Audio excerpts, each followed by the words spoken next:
नमस्कार दोस्तों, स्वागत है आप सभी का हमारे YouTube चैनल झारखंड लैब पर। तो आज की इस वीडियो में हम लोग डिस्कस करने वाले हैं सेंटेंस टॉपिक पे, जो कि जैक क्लास 10th के बच्चों के लिए बहुत हेल्पफुल रहने वाला है।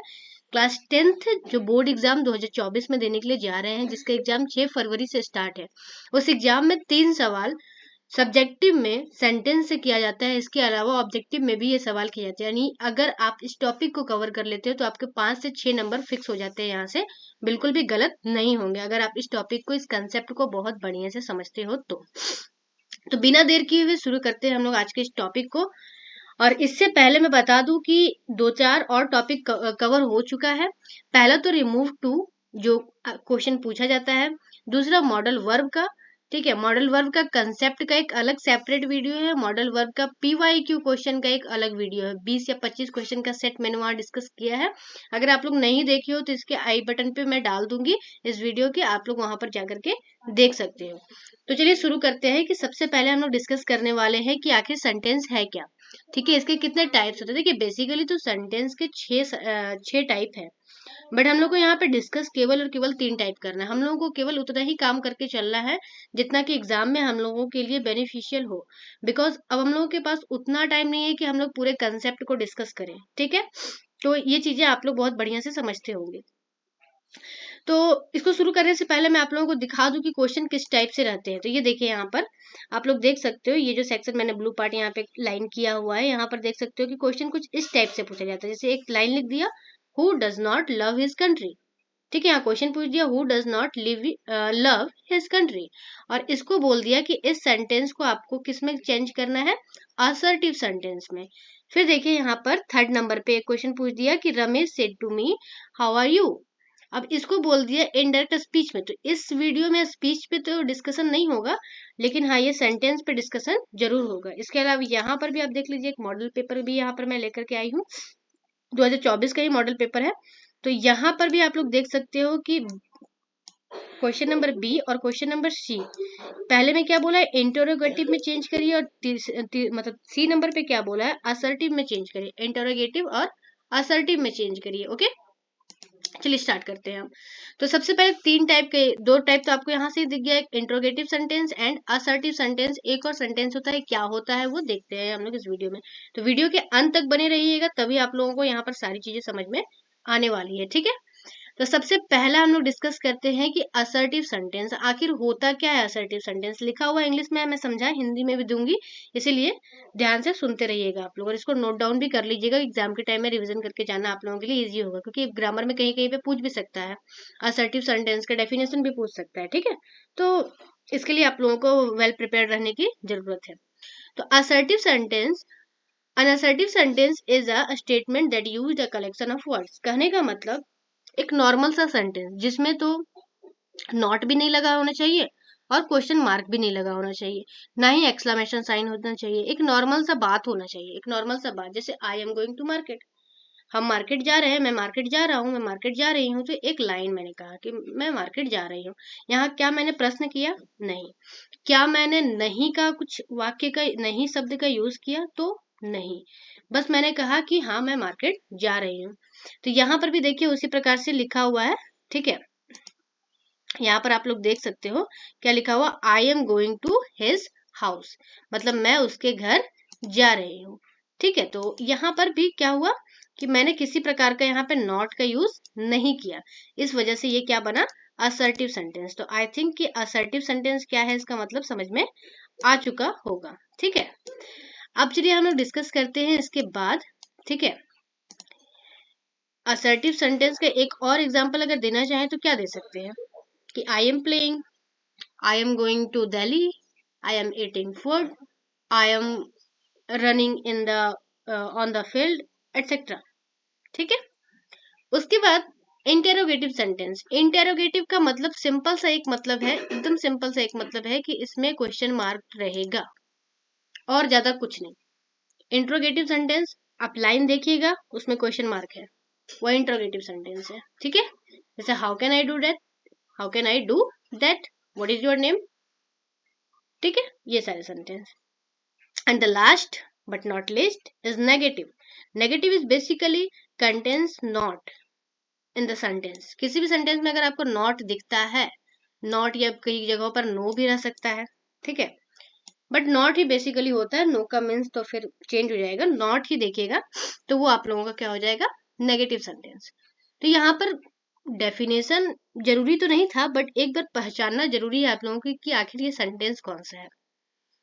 अब यहाँ एक एग्जाम्पल जैसे लिखा हुआ है, I did not do this work, तो यहाँ पर ये नॉट इंडिकेट करता है कि ये जो पूरा सेंटेंस हुआ, ये पूरा बड़ा से सेंटेंस हुआ काफी सारे वर्ड्स को मिला करके, तो ये जो मेरा सेंटेंस है वो किस में है, नेगेटिव में है। चलिए अब हम लोग एक्सरसाइज को शुरू करते हैं। जैसे यहाँ पे मैंने हेडिंग दे रखा है कि इसको क्या करना है, आपको इंटरोगेटिव सेंटेंस में चेंज करना है। तो किसको इंटरोगेटिव सेंटेंस में चेंज करना है, तो this one, I did not do this work.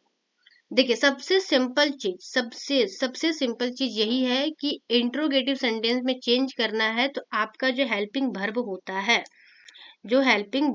है, ठीक है, हेल्पिंग वर्ब, इसको आपको सारे सेंटेंस से आगे लिखना है। अब ये हेल्पिंग वर्ब क्या होता है तो मैं बता दूं, इज, आर, एम, वाज, वर, ठीक है, ये सारे जितने भी वर्ड मैं यहाँ पर लिख रही हूँ ये सारे खुद में क्या है, हेल्पिंग वर्ब है। इसके अलावा do, did, have, has, had, ये सारे के सारे क्या है, हेल्पिंग वर्ब है। तो अब आपको इंट्रोगेटिव सेंटेंस में जब भी चेंज करने बोले तो आप ढूंढिए कि हेल्पिंग वर्ब कौन सा है। तो यहाँ पर डिड का कोई मीनिंग होगा क्या, ठीक है, किया, तो ये डिड को आपको क्या करना है, बस आगे लगा देना है, डिड को क्या करना है, आगे लगा देना है। तो देखिए बन गया सेंटेंस डिड, उसके बाद जो है पूरा लिख दीजिए, did I not do this work. या इसको एक और लिखने का तरीका था, जैसे यहाँ पे डिड लिखे ना, डिड लिखने के बाद क्या करिए आप लोग, यहाँ पर एल लिखिए और यहाँ पे कॉमा दे करके, डायरेक्ट यहाँ कॉमा दे करके टी लिख दीजिए, ठीक है, didn't I do this work, ये भी तरीका है और ये भी तरीका है। तो इस तरह से हम लोग एक नेगेटिव सेंटेंस को हम लोग क्या किए, इंटरोगेटिव सेंटेंस में कन्वर्ट कर दिए। नेक्स्ट देखते हैं, फिर यहाँ पर आप लोग को वही करना है, इंट्रोगेटिव सेंटेंस में चेंज करना है। यहाँ पर देखिए ये जो सेंटेंस है किस तरह का सेंटेंस है, I am writing a letter, I am writing a letter, normal से बस एक बात बता रहे कि हाँ हम पत्र लिख रहे हैं। तो ये हुआ असर्टिव सेंटेंस। अब असर्टिव सेंटेंस को भी किस में चेंज करना है, तो इंट्रोगेटिव सेंटेंस में चेंज करना है। तो यहाँ पर आप लोग को क्या मैंने भी बताया कि आपको जब भी इंट्रोगेटिव सेंटेंस में चेंज करने को कहा जाए तो आपको क्या ढूंढना है, हेल्पिंग वर्ब, और एम यहाँ पे क्या है, हेल्पिंग वर्ब। तो बस एम को उठा करके रख दीजिए आगे और ये हो गया am I writing a letter, ठीक है। नेक्स्ट वन इज, फिर से आप लोगों का है इंट्रोगेटिव सेंटेंस में चेंज करना। अब देखिए ये थोड़ा सा मुश्किल होगा आप लोगों के लिए, बिकॉज यहाँ लिखा है I go to school, I go to school, मैं स्कूल जाती हूँ, मैं स्कूल जाता हूँ। अब इस वाले सेंटेंस में दिक्कत क्या है कि इसमें कहीं पे हेल्पिंग वर्ब नहीं है। तो आप लोगों को सबसे पहले मेक श्योर करना है कि जब हेल्पिंग वर्ब नहीं नजर आए, ठीक है, जब हेल्पिंग वर्ब नहीं नजर आए तो ये जो वर्ब है जाना, इसको देखिएगा कि क्या ये वर्ब 1 है या वर्ब 2 है या वर्ब 5 है। अगर ये वर्ब 1 है, अगर ये वर्ब 1 है तो इसमें लगा दीजिएगा डू, ऑलराइट। अगर ये वर्ब 2 है तो इसमें लगा दीजिएगा डिड, ऑलराइट। और इफ अगर ये वर्ब 5 है देन इसमें आप लगा दीजिएगा डज, ठीक है, समझ में आ रहा होगा आप लोगों को। एक मैं साथ ही साथ यहाँ पर ये भी बता दूं आप लोगों को कि यहाँ पर वर्ब 1, वर्ब 2, वर्ब 3, वर्ब 5 क्या होता है। तो देखिए जैसे इट हो गया आप लोगों का वर्ब 1, ठीक है, ये वर्ब 1 हो गया। वहीं पर अगर मैं लिखना चाहूं तो इट एट, ये हो गया वर्ब 2, ठीक है, it at, eaten, EATEN, eaten, ये हो गया वर्ब 3, ठीक है। उसके बाद EATS, इट्स, ये हो गया वर्ब 5 हो गया, ये पहले 4 लिखना चाहिए था। इटिंग, इटिंग, ये हो गया वर्ब 4। देन हो गया इट्स, इट्स हो गया आप लोगों का वर्ब 5। Got it. तो मैंने यहाँ पर क्या बताया आप लोगों को, मैंने यहाँ पे सिंपल सा ये बात बताया कि अगर वर्ब वन रहेगा देन आपको क्या लिखना है, डू, क्योंकि वर्ब वन जब भी दिया रहेगा तो आपको कोई भी हेल्पिंग वर्ब नहीं दिया रहेगा। अगर वर्ब टू दिया हुआ है तो आपको लिखना है डिड, ठीक है। वर्ब थ्री दिया हो रहेगा ना, तो वर्ब थ्री केवल नहीं दिया रहेगा, इसके आगे या तो हैज रहेगा, हैव रहेगा या हैड रहेगा। वर्ब फोर भी रहेगा तो केवल वर्ब फोर नहीं रह सकता है, इज, आर, एम, वाज, वर रहेगा।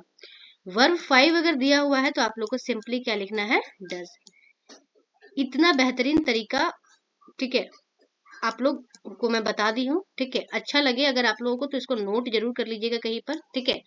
बहुत ही सही है ये तरीका, ठीक है, क्योंकि जहाँ पे हेल्पिंग वर्ब है उससे इंट्रोगेटिव बनाना बहुत टफ नहीं होता है, बट जहाँ पे हेल्पिंग वर्ब दिखे ही नहीं और बच्चे को टेंस भी नहीं आता है, देन क्या करेगा वो बच्चा। तो यहाँ पर बस देखिएगा कि वर्ब वन है गो, ठीक है, जाना, तो यहाँ पर क्या लगा दिए, डू आगे लगा दिए, बाकी सारा सेंटेंस एज इट इज लिख दिया गया। नेक्स्ट भी वही है, he goes to school, he goes to school, तो यहाँ देखिए गोज, गोज एस लगा हुआ है, तो जब भी एस लगा हुआ रहता है वो हमेशा क्या होता है, वर्ब फाइव। तो वर्ब फाइव के लिए मैंने क्या बताया, देख लीजिए यहाँ पे, वर्ब फाइव के लिए मैंने क्या बताया, डज। तो बस देखिए कोई हेल्पिंग वर्ब नहीं है, कोई भी हेल्पिंग वर्ब नहीं है सेंटेंस में, तो मैंने क्या किया यहाँ पे, डज लगा दिया इंट्रोगेटिव बनाने के लिए, बाकी सारा सेंटेंस वैसे ही लिख दिया। लेकिन ध्यान रखिएगा वर्ब फाइव था, डज लगा दिए, ये एस यहाँ चला गया, तो अब ये गो में एस नहीं होगा, ठीक है। उसके बाद देखिए वी वेंट टू स्कूल, अभी मैंने बताया कि अगर वर्ब टू रहेगा, देखिए यहाँ पर भी हेल्पिंग वर्ब नहीं है, वर्ब टू है, तो वर्ब टू के लिए हम लोग क्या लगा देंगे, डिड। और जैसे यहाँ डिड लगाएंगे ये वेंट का सिंपल फॉर्म लिख देंगे, गो, वर्ब वन लिख देंगे, ठीक है, समझ में आ गया। तो यहाँ पर आगे और देखिए ही रीड बुक्स, तो ही रीड बुक, अब यहाँ पे बोलेगा क्या, एक चीज देखिए यहाँ पे जो रीड होता है, ठीक है, R E A D, read, ये है आपका वर्ब वन। उसके बाद आर ई ए डी, ये है आपका वर्ब टू। उसके बाद आर ई ए डी, ये है आपका वर्ब थ्री। फिर है R E A D I N G, reading, ये है आपका verb four. Then R E A D S, ये है आपका वर्ब फाइव। अब यहाँ कंफ्यूजन क्या होता है कि जो यहाँ पर रीड है, ठीक है, रीड वर्ब वन में भी रीड है, वर्ब टू पढ़ेंगे रेड, ठीक है, वर्ब थ्री रेड। तो ये verb one, verb two, verb three, कुछ कुछ वर्ब ऐसे होते हैं जिसका तीनों फॉर्म सेम होता है। तो अब बच्चों को दिक्कत ये होगा कि बताइए यहाँ पे ये रीड वर्ब वन क्यों नहीं हुआ, वर्ब टू क्यों हुआ। तो अगर आप लोग थोड़ा सा भी टेंस पढ़े होगे या नहीं भी पढ़े होगे तो मैं बता दे रही हूँ यहाँ पर, ठीक है, ही के साथ जो है वो हमेशा वर्ब का फिफ्थ फॉर्म लगता है, और यहाँ पे ही के साथ वर्ब का फिफ्थ फॉर्म नहीं लगा है।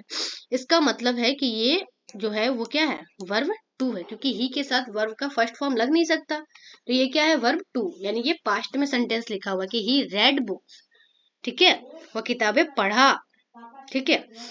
तो वर्ब टू के लिए हम लोग क्या लगाते हैं, देखिए यहाँ पे लिखे थे हम लोग, वर्ब टू के लिए क्या लगाते हैं, डिड लगाते हैं। वर्ब टू के लिए क्या लगाते हैं, डिड लगाते हैं।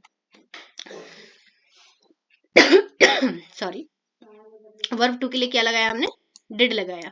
और रिड तो वर्ब वन भी वही होता है, तो कोई चेंजेस नहीं हुआ, रिड का रिड रह गया, ठीक है।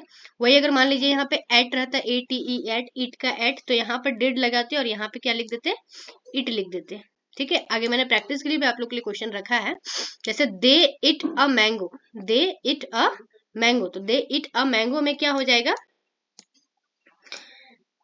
अब ये बताइए कि ये कौन सा फॉर्म है वर्ब का, तो इट वर्ब वन है, तो वर्ब वन है तो यहाँ पे क्या लगेगा आप लोग कमेंट करिएगा, ठीक है, पूरा सेंटेंस लिखिएगा। सी इट्स अ मैंगो, तो इट्स क्या है, वर्ब फाइव है, तो वर्ब फाइव है तो क्या लगेगा आगे में, कमेंट करिएगा इसको, ठीक है। सी इट्स अ मैंगो, तो इट्स क्या है, वर्ब फाइव है, तो इसका भी आप लोगों को लिखना है, ठीक है। सी एट अ मैंगो, एट है, एट क्या है, वर्ब टू है, तो वर्ब टू के लिए क्या लगता है, डू, डज, डिड, क्या लगता है, कमेंट करिएगा। एट लास्ट मैंने यहाँ पे कंक्लूड भी कर दिया है कि ही, सी, इट और एनी सिंगुलर नेम कोई रहता है तो वहां पे डज लगता है, डज लगता है, और साथ ही साथ वहां पे क्या लगता है, वर्ब फाइव लगता है, ठीक है। और ये सारे दे, वी, आई, यू और कोई भी प्लूरल नेम जैसे मोहन, रोहन, ब्रदर, सिस्टर जैसे रहता है तो वहां पे डू लगता है, और वहीं पे क्या लगता है, वर्ब वन लगता है, ठीक है। तो ये रहा ओवरऑल हम लोगों का पूरा आज का क्लास, ठीक है, जिसमें हम लोगों ने इंट्रोगेटिव सेंटेंस पे पूरी बहुत क्वेश्चन को प्रैक्टिस किया। अब बचता है नेगेटिव सेंटेंस और इन नेगेटिव और असर्टिव सेंटेंस में चेंज करना, ठीक है। तो इसी को आप लोग रिवर्स करके भी देख सकते हो, चेंज कर सकते हो, बट मैं इसके लिए एक सेपरेट वीडियो लाऊंगी जिसमें असर्टिव सेंटेंस में कैसे चेंज करना है और नेगेटिव में कैसे चेंज करना है, इसका डिस्कशन किया जाएगा। तो तब तक के लिए धन्यवाद। और एट द लास्ट याद रखिए, अपने आप को मोटिवेट रखिए, हमेशा मोटिवेटेड रखिए। Your hard work will not go in when. मेहनत करोगे तो उसका परिणाम भी देखने को जरूर मिलेगा। Thank you again.